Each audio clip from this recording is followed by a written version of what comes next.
Hi friends, in this video we will try to install OpenJDK 11 on our machine, and I'm using Windows 10. So before that, let's try to check if the word Java is installed. So it says Java is not recognized.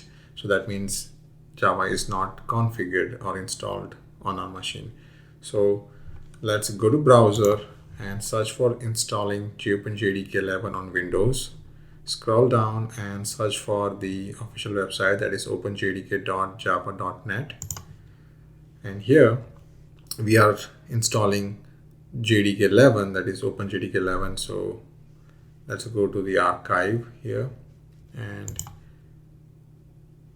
here let's click on 11, and you can see that there is Windows 64 Java Development Kit. Click on it and it will start the download, and I have already done that. So if you let's go to the download, and you can see that I have already downloaded the zip file.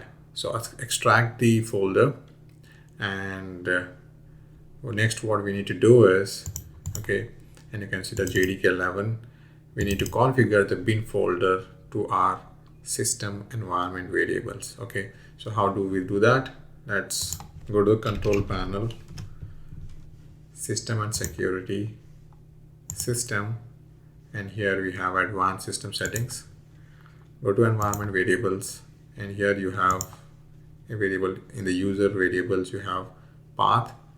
Click on edit, click on new, and let's go to the path here, bin folder. Copy this path and place that here, and click OK. And let's reopen the command prompt so that it takes effect. Now if I say Java version, and you can see that now OpenJDK version 11 is configured and set up on our machine. That's all for the video. I'll see you in the next session.